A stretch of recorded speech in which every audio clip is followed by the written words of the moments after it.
বেলাল কালো হইতে পারে, কিন্তু জীবনটা করছে বিদায়। আজকেও রাদিয়াল্লাহু তাআলা আনহু বলতে আমরা বাধ্য। আজকেও বক্তারা বেলালি আজানের নকল করে আপনাদেরকে কাদাইতে পারে, বেলালি আজান শোনায় আপনাদেরকে কাদায় দেয়, আপনাদেরকে ওয়াহ ওয়াহ নেয়, কিন্তু বেলালের আজান তো বেলালের আজানই। ইনশাআল্লাহ একদিন শুনবো বেলাল রাদিয়াল্লাহু তাআলা আজান, আমরাও শুনবো। কিয়ামতের মাঠে আল্লাহ ওনার কাছে আমল নামা চাবেন না, বলে বরং আল্লাহ অনুরোধ করবেন, আযদিন লানাল ইয়াউমা ইয়া বেলাল, আজকে একটা আজান শোনায় দে। তোর আজান কিরকম ছিল দুনিয়া শোনক, তোর আওয়াজ কিরকম ছিল শোনক। বেলাল কিয়ামতের মাঠে আমাদেরকে আজান শোনাবে, বাস এতটুকুই তার হিসাব কিতাব। আল্লাহ বলবে একটা আজান শোনায় দাও, বাস আজান শেষ হবে, আল্লাহ রসুলের বোরাক আনা হবে। আল্লাহ বলবে খুদ সুক ইলাল জান্নাহ, বেলাল তুমি এটা রশি ধরো, চলো জান্নাতে। বেলাল জীবনটাকে গড়ছিলেন, রাবিয়া জীবনটাকে গড়ছিলেন বিদায়, নাহলে রাবিয়ার বাড়ি তো আমার এই চোখে দেখা। আমি গত বছর আপনাদেরকে মনে হয় বলছিলাম, রাবিয়ার বাড়ি আমি 6 বার দেখছি, 6 বার। রাবিয়া কৃত দাসী ছিল, কৃত দাসীর আবার কি মর্যাদা। ইথিওপিয়া তার বাড়ি ছিল। আজকেও সার্চ দেন না, যুবকদেরকে বলতেছি নেটে সার্চ দিয়া দেখো ইথিওপিয়ার মানুষগুলোকে দেখলে কেমন দেখা যায়। এক তো রং নাই, কালো রং তো নাই, সাথে সাথে ঢংও নাই। কোন ঢং দিয়ে আল্লাহ তাদেরকে তৈরি করেন নাই। আফ্রিকার ইথিওপিয়ার মানুষগুলা, রাবিও ওইখানেরই ছিল, কৃত দাসী ছিল, কালো ছিল। 33 বছর বয়সে দুনিয়ার থেকে চলে গেছে, যাওয়ার আগেই সে বিধবা হয়ে গেছে। আজকেও 2500 বুক স্টলে চলে যান, কোন ইসলামিক বইয়ের দোকান থাকলে চলে যান আর জিজ্ঞাসা করেন রাবিয়ার একটা জীবনী আমাকে দাও। যদিও সে বলবে রাবিয়া বসরিয়া, রাবিয়া বসরান না, আসলে ইথিওপিয়ার। সে তো ওইখানে বিক্রি হয়েছিল, ওইখানে তার জীবন কাটছে, এই জন্য বসরা নামে সে পরিচিত। আসলে তার বাড়ি বসরা না, আসলে তার বাড়ি হলো ইথিওপিয়া। ওই রাবিয়ার নামের বই কোনো ভাষায় এরকম নাই যে না লেখা হয়েছে, রাবিয়ার জীবনী না লেখা হয়েছে। আমাদের বাংলা ভাষায়ও আছে, যান আপনাদের এখানে, যান 2500-এ কোন ইসলামিক দোকান থাকলে ওইখানে আপনি রাবিয়ার জীবনী পাবেন। এই গ্রামও 2-4টা ঘরে পাওয়া যাবে, মা বোনরা উঠে নিয়ে আসে রাবিয়ার জীবনী পড়ার জন্য। হায় হায়, রাবিয়া তো কোনো উচ্চাঙ্গের মহিলা ছিল না, কোনো আপডেট মহিলা ছিল না, কোনো শিক্ষিত মহিলা ছিল না, কোনো আমাদের মতো এরকম উচ্চমানের ঘরের মহিলা ছিল না, কি তো দাসী ছিল, কিন্তু জীবনটা করছিলেন বিদায়। আমরা চলবো সবাই, সবাই আমরা যাত্রী। আসেন, লম্বা আর করার ইচ্ছা আমার নাই, সবাই আমরা যাত্রী, যাত্রা আমাদের চলমান। যেই কোনো মুহূর্তে এটার পরিসমাপ্তি ঘটতে পারে। আল্লাহ জানায় দেন নাই কাউকে, মেশিন তো তৈরি হয়েছে, আমাকে আমেরিকা চিনাইতে হবে না। আমি তো গত মাসে 23 তারিখে আসছি আমেরিকা থেকে, আমাকে দুনিয়ার উন্নত বিশ্ব চিনাইতে হবে না। আমি তো চষতে চষতে কসম খোদার আমার জুতা শেষ, দাড়ি পাকায় ফেলছি, এখন আর প্লেনে উঠতে মনে চায় না। বডির ভিতরে এখন আর ওই ফিটনেস নাই, কেননা যারা প্লেনে চাকরি করে ওদেরকে বৎসরে 2 বার ফিটনেস চেক করতে হয়, বডি ফিটনেস বলে এটাকে। যেরকম গাড়ির ফিটনেস লাগে, এরকম প্লেনে যারা চাকরি করে ওদেরও ফিটনেস লাগে, বডি ফিটনেস লাগে, বডি ঠিক আছে কিনা বৎসরে 1 বার হলেও করতে হয়। আমার বডি আর এখন দুনিয়া চষতে চষতে এখন আর অনুমতি দেয় না। আমি দুনিয়া চষি, এই জন্য চষা হিসাবে বলতেছি, দুনিয়া এখন পর্যন্ত আবিষ্কার করতে পারে নাই। হ্যাঁ, আগে তো থার্মোমিটার ছিল, মুখে ঢালতে হইতো বা বগলের নিচে দিতে হইতো, তাইলে জ্বর দেখা যেত। এখন আর ওইটার দরকার হয় না, প্রত্যেক এয়ারপোর্টে লাগানো আছে, হাইফাই মার্কেটে লাগানো আছে, করোনার কারণে বহু জায়গায় লাগানো আছে, এমনকি আমেরিকার অধিকাংশ মসজিদে লাগানো আছে। মুসল্লিও জানে না, সে যাইতেছে, একজন মনিটরিং করতেছে, সে যাইতেছে, ফ্লাশ হইতেছে, তার তাপমাত্রা কতটুকু বৈশা বৈশা কামরায় দেখতেছে, যার দেখতেছে তাপমাত্রা বেশি, জ্বর, তাকে ওইখানেই থামায়া দিতেছে, থামো, তুমি ভিতরে ঢুকবে না, তোমার জ্বর আছে, হইতে পারে এটা করোনাও হইতে পারে, তোমার দ্বারা আরো 10 জন আক্রান্ত হইতে পারে, তাকে ওইখানেই থামায়া দেওয়া হয়। এতটুকু মেশিন পর্যন্ত এখন আবিষ্কার হয়ে গেছে যে আপনি জানবেনও না, আপনার জ্বর বহু দূর থেকে মেপা নিবে, অগোচরে মেপা নিবে। এখন আর মুখের ভিতরে ঢুকাইতে হয় না, এখন আর বগলের নিচে দিতে হয় না। দুনিয়া উন্নত হয়েছে বটে, কিন্তু কোনো মেশিন এখনো আবিষ্কার হয় নাই, কোনো অ্যাপস এখনো আসে নাই।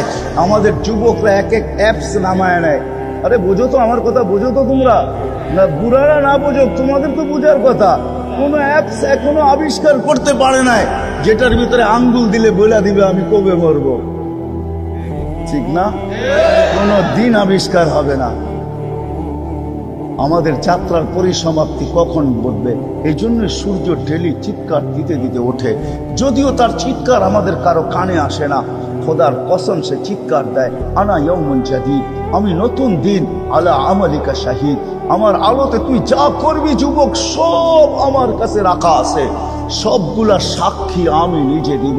তুই ভাবতেছিস মেমোরি কার্ড তোর কাছেই আছে, না না না, আল্লাহ আমার রশির ভিতরে মেমোরি কার্ড ঢুকায় দিছে, আমার কাছেও মেমোরি আছে।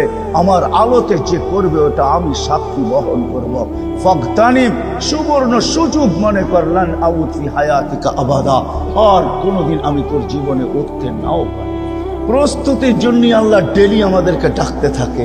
আল্লাহ বুঝায়, রসুল বুঝায়, যেটা আমি থেকে হারায় গেছি আল্লাহ আমাদেরকে বাধ্য করেন না, আল্লাহ রসুলও বাধ্য করেন নাই, আমরাও আপনাদেরকে বাধ্য করব না, বুঝাইতে চেষ্টা করব। বিদায় বুঝাইতেছি, আল্লাহ বাধ্য করে না, নাইলে ওইখান থেকে আমি বাহির হয়ে গেছি যে আল্লাহ আজান দিবে আর আপনি আসবেন না, এটা হবে না। আপনি বলবেন আমি রতি, আল্লাহ বলবে তুমি রতি না, মা আম্মাহিনা। এই জন্য এক বাদশার কথা মনে উঠলো, ইয়াজিদ বিন মুহাল্লাব ইসলামী জগতের বিরাট বড় প্রতাপশালী বাদশাহ ছিলেন। মালিক ইবনে দিনার রহমতুল্লাহ আলাইহির জামানায় ছিলেন। তো একদিন বাহির হইতেছিলেন, ঘরের থেকে বাহির হইতেছিলেন। আর রাজা বাদশারা যখন বাহির হয় তখন তো দুনিয়া দেখতেই থাকে ওনারা কিভাবে বাহির হয়। একা একই বাহির তো হয় না, সামনে পিছিয়ে ডাইনে বামে লোকজন থাকে। তো মালিক ইবনে দিনার উঁচু জায়গার থেকে দাঁড়ায় দাঁড়ায় দেখতেছিলেন।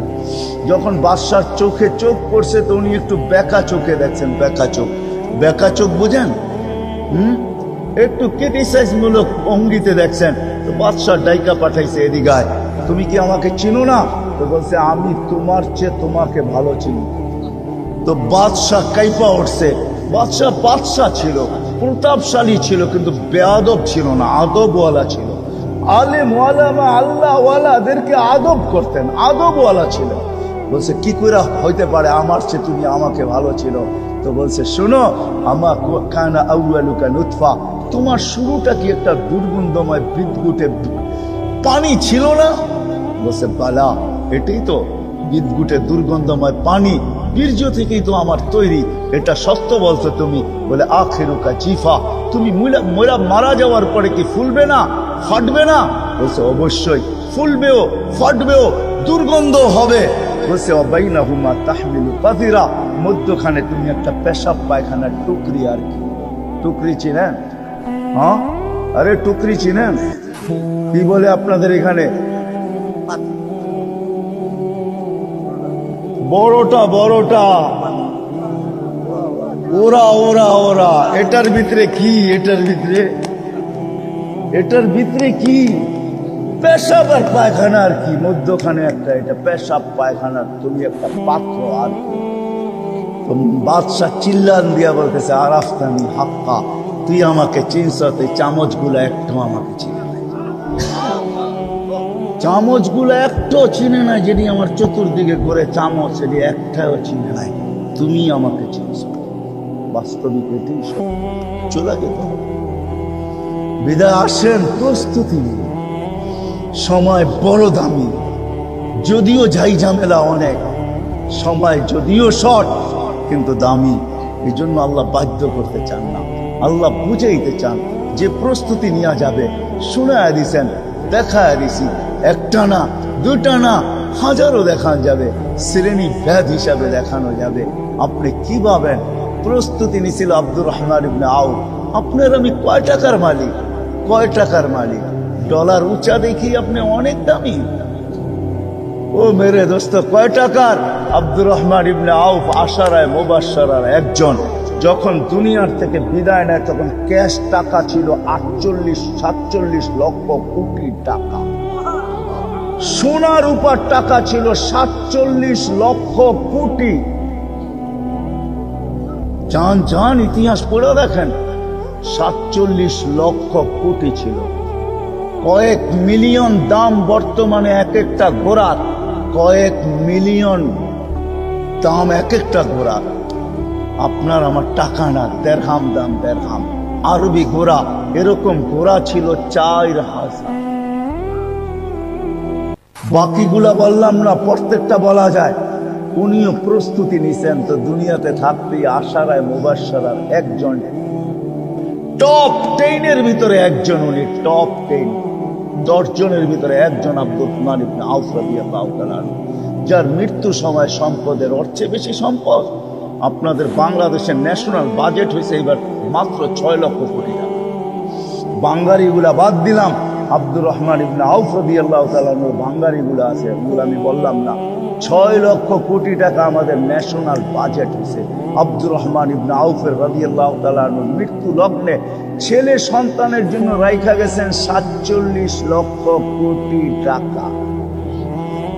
উনিও প্রস্তুতি নিয়ে আশারায় মুবাশশারা হয়েছেন। আপনি ভাববেন আমি টাকার বোঝায় আশারায় আমি আমাকে করতে পারতেছি না। আমাদের কাছে তো কিছু হইলেই আমরা বলি মরার সময় নাই, আমি সময় দিব তো কোত্থেকে দিব, ঠিক না? না না, আসেন পায়ে পড়ি আপনাদের। চলে যেতে হবে, চলে যেতে হবে, বিদায় প্রস্তুতি নিয়ে যেতে হবে। নারীকে, পুরুষকে, যুবককে, বৃদ্ধকে, যে প্রস্তুতি নিয়ে যাবে সে আল্লাহর কাছে, আল্লাহর কাছে, আল্লাহর কাছে মূল্যায়িত হবে। কেমন মূল্যায়িত? আল্লাহ তাকে সালাম দিবে। সালাম কওলাম মির রাব্বির রহিম। আল্লাহর সালাম সৃষ্টির সালামের মতো হবে না। আল্লাহ তো ওই কার্ড গলায় পড়ায় দিবে। কিছু কার্ড আছে, কিছু ক্ষেত্র আছে, কিছু জায়গা আছে, ওটা গলায় ঝুলায় যাইতে হয়। ওই গলায় ঝুলায় গেলেই মূল্য পায়, গলায় না ঝুলায় গেলে মূল্য পায় না। আল্লাহ ওই সালামের কার্ড গলায় পড়ায় দিবে, যেইখানে যাবেন ওইখানেই সালাম পাইতে থাকবেন, দিতে থাকবে। সালামের মালা আল্লাহ পড়ায় দিবে। ওই প্রস্তুতি নেওয়ার জন্য, সহজভাবে প্রস্তুতি নেওয়ার জন্য, যাতে সহজে নিতে পারি, এটার জন্য আল্লাহ মুহাম্মদুর রাসূলুল্লাহ সাল্লাল্লাহু আলাইহি ওয়াসাল্লামকে প্রেরণ করছেন। আল্লাহর রাসূল ক্ষেত্র বিশেষ, শ্রেণী বিশেষ, স্থান বিশেষ, জায়গা বিশেষ, প্রত্যেক ব্যক্তি বিশেষ, প্রত্যেক ব্যক্তিকে প্রস্তুতির রাস্তা দেখাইছেন। ওই যেটাকে নবীওয়ালা আল্লাহর রাসূলের জীবন বলে, যেটার উপরে আল্লাহ গ্যারান্টি দিতেছেন, লাকাদ কানা লাকুম ফি রাসূলিল্লাহি উসওয়াতুন হাসানা। ওই আদর্শ দিছেন, ওই ক্যারিয়ার দিছেন, ওই জীবন দিছেন, ওই লাইফ স্টাইল দিছেন। আজকে তো দুনিয়া বলে লাইফ স্টাইল চেঞ্জ করো, উন্নত করো, তাইলে তুমি সুখী হবে। আমাকে দেখাইতে হবে না, রাগ হয় না, রাগ হয় না।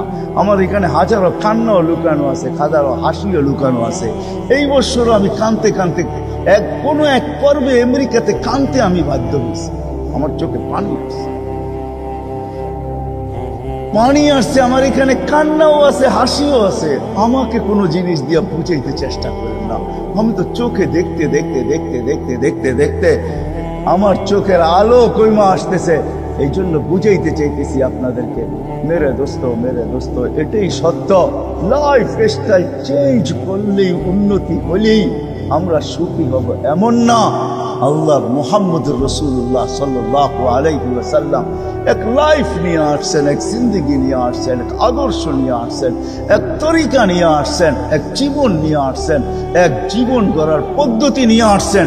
এটা যে গ্রহণ করবে সে দুনিয়া তো সুখী হবে, আখিরাত তো সুখী হবে। এটা বয়ান দিয়ে বোঝানো যাবে না, এটা তো শিখতে হবে, শিখতে হবে। এটা শিখতে হবে, যুবককেও শিখতে হবে, বৃদ্ধকেও শিখতে হবে, নারীকেও শিখতে হবে, পুরুষকেও শিখতে হবে। যে শিখবে তার জীবন সুখের হবে, তার প্রস্তুতি কমপ্লিট হবে।